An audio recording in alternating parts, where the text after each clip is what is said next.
Cette vidéo est sponsorisée par Opera. La plupart d'entre nous pouvons tourner nos têtes à 90 degrés de chaque côté. Mais si on s'entraînait, est-ce qu'on arriverait à faire aussi bien que les chouettes? La réponse est non, absolument jamais. Mais les raisons de cette incapacité sont encore plus intéressantes que la réponse en elle-même. Et quand vous verrez ce qui se cache sous les plumes de ces magnifiques rapaces, vous comprendrez à quel point nous sommes à des années-lumière d'arriver à leur cheville. Ou à leur serre.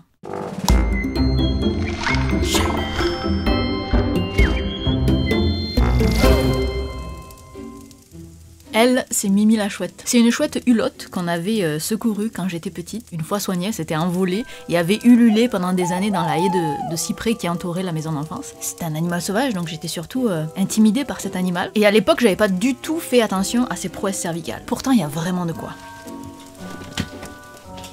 Mimi, comme toutes ses congénères, était capable de tourner sa tête à 270 degrés de chaque côté. J'ai bien conscience que ça c'est un lama, mais j'avais pas de peluche chouette, que voulez-vous. Et certaines études avancent même que c'est sous-estimé.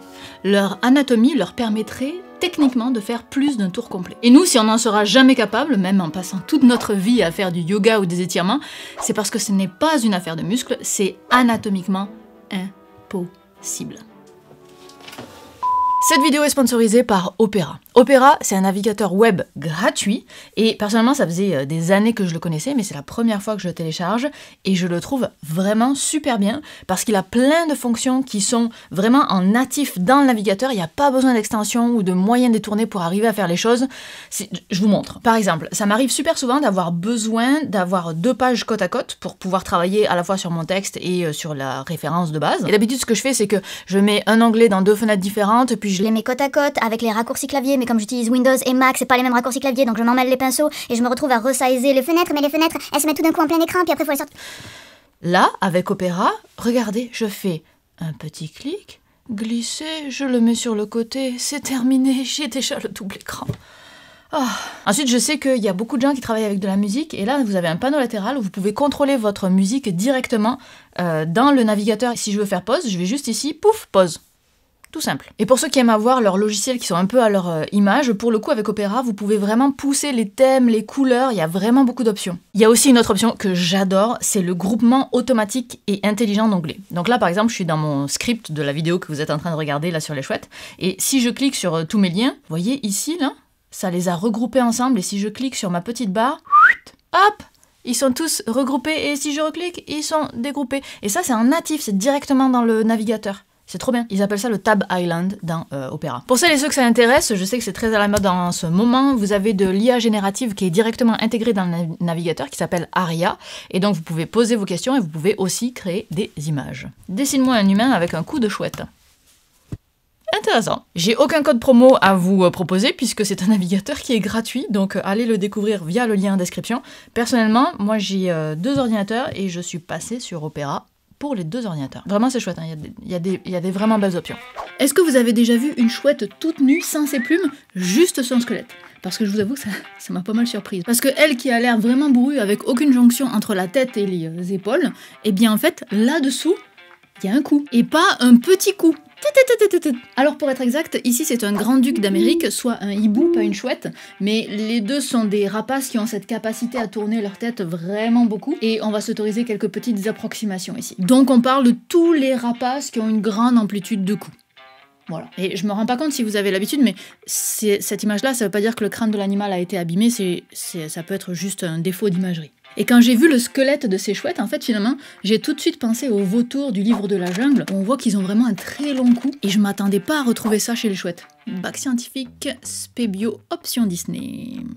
Ça, c'est toutes nos vertèbres à nous, du coup, donc les vertèbres cervicales, on en a 7. Et ça, c'est les vertèbres cervicales de la chouette, il y en a 14. C'est exactement le double de nous, même si moi j'en ai imprimé 12, mais pas 14, bref. Et chez les oiseaux au sens large, cela va de 10 vertèbres cervicales à 23. Ne vous fiez pas à la taille ici, les vertèbres cervicales humaines sont à taille réelle à peu près pour un humain de taille moyenne, on va dire, tandis que les vertèbres cervicales de la chouette, je les ai imprimées 2 fois plus grosses, parce que sinon elles allaient être trop petites. Donc il y a le double de nous là, mais imaginez que c'est 2 fois plus petit quand même, c'est des petits animaux. Et le nombre de vertèbres a vraiment une importance pour la rotation, parce que quand on tourne notre cou, Où est-ce que ça a tourné? Bah ça a tourné un petit peu partout dans le cou. La rotation n'est pas localisée, elle est répartie tout le long de ma colonne cervicale. On peut voir d'ailleurs là-dessus que la rotation elle n'est pas du tout uniforme, hein. Il y a des vertèbres qui bougent plus que d'autres. Alors ce modèle-là n'est pas vraiment très représentatif, mais si je prends mon modèle qui est un tout petit peu plus représentatif, on va avoir ces deux vertèbres-là, les deux premières qui ont vraiment beaucoup de rotation entre elles, et après on a quand même un petit peu de rotation qui s'additionne entre chaque vertèbre, mais c'est vraiment très peu. Donc l'essentiel vient d'en haut. Mais une fois tout combiné, on arrive à cette rotation de 90 degrés au niveau de notre cou. La première raison, c'est donc que les chouettes ont plus de vertèbres cervicales que nous. Et forcément, avec 2 fois plus de vertèbres, c'est 2 fois plus de rotations qui peuvent s'accumuler à chaque niveau. Mais quand le cou se met à tourner sur une si grande longueur, il y a un autre phénomène qui se produit. Et là, vous allez voir, la mâchoire m'en est tombée quand j'ai découvert ça.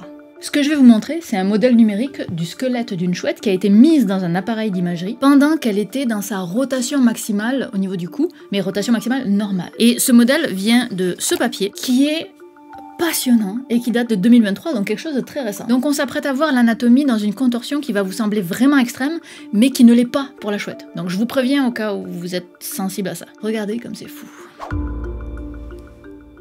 Donc ça, ici, là, c'est le devant de la chouette. En l'occurrence, ici, c'est une Surnia ulula, une chouette épervière. Elle nous regarde, mais en fait, sa tête a déjà fait un tour complet avant. Et ce que vous voyez là, ce sont les vertèbres cervicales.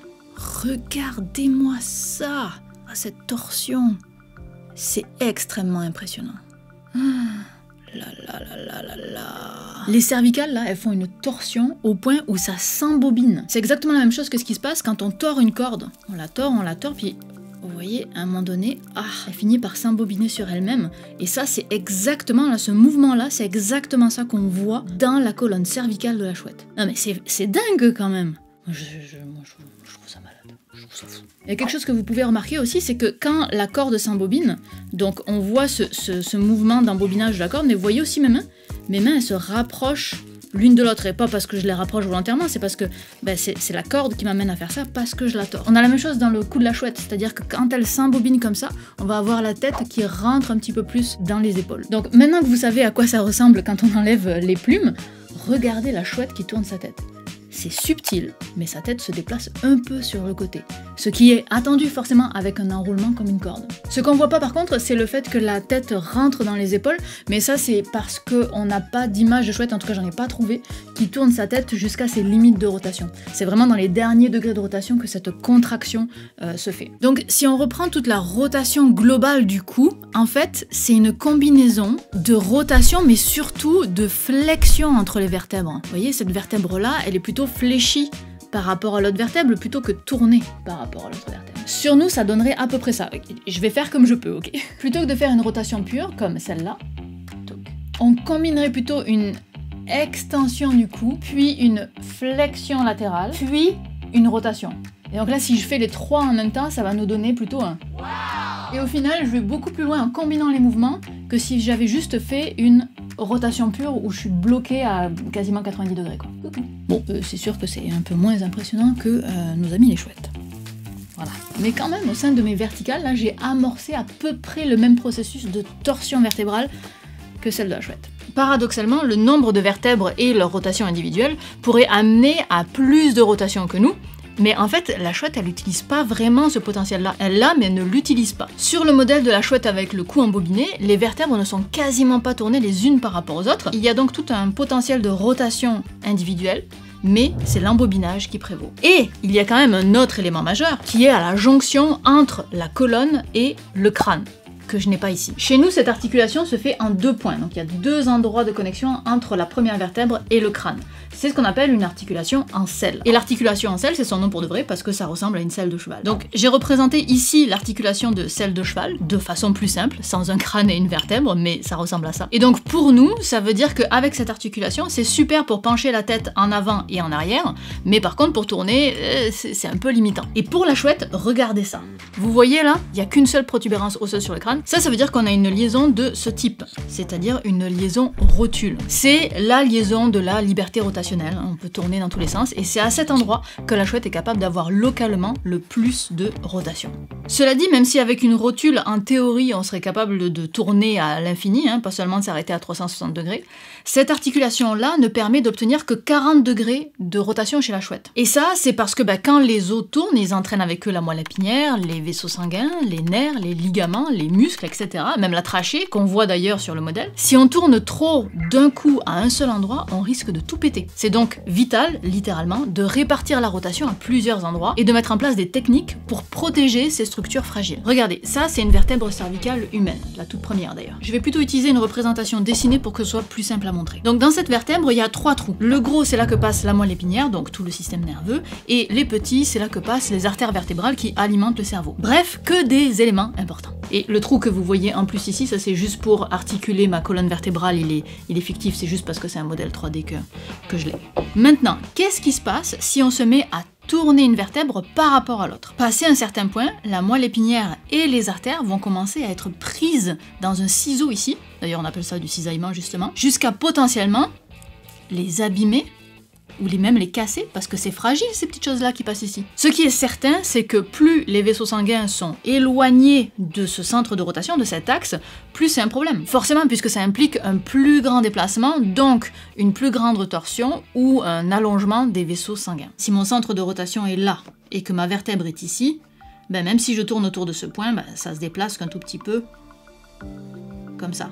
Mais si mon artère est beaucoup plus loin, là, au moindre degré de rotation, ça se déplace énormément. Donc pour une même rotation, ici je vais avoir un tout petit déplacement, qui est beaucoup moins problématique que si j'ai ici un très grand déplacement. C'est pour ça que c'est particulièrement intéressant d'avoir les artères le plus proche possible de ce centre de rotation-là. Et pour éviter ça, il suffit de ne pas trop tourner simplement, mais aussi d'avoir des vaisseaux sanguins et notre moelle épinière la plus proche possible de la vertèbre de ce centre de rotation. Et Mimi la chouette, elle est clairement meilleure que nous, parce que nous, oh là là, qu'est-ce que c'est loin! Regardez, le trou qui laisse passer les artères est 10 fois plus grand que l'artère elle-même. Donc ça veut dire que quand la vertèbre se met à tourner, l'artère a tout le loisir de se déplacer dans cette zone pour s'accommoder à la rotation. Et la forme de la vertèbre ici, on voit, elle peut accueillir les carotides qui sont ici, et comme ça les carotides sont vraiment très proches du centre de rotation de la vertèbre. Contrairement à nous, nos carotides qui sont à peu près par là sont assez éloignées de nos vertèbres. Bref, ces rotations extrêmes sont possibles aussi parce que les chouettes ont des artères protégées des grandes rotations. Conclusion, nous ne serons donc jamais capables de tourner la tête comme les chouettes parce que nous avons beaucoup moins de vertèbres, que nous ne pouvons pas nous tordre comme une corde comme elles, que nos vaisseaux sanguins sont beaucoup trop éloignés de l'axe de rotation et que notre crâne s'articule beaucoup moins bien avec le reste de la colonne vertébrale. Pas un petit goût. S'il vous plaît. Oh non, tu te déboîtes. Elle était vraiment mignonne cette petite chouette. J'en ai pas beaucoup de souvenirs, j'étais jeune. J'avais quel âge sur cette photo?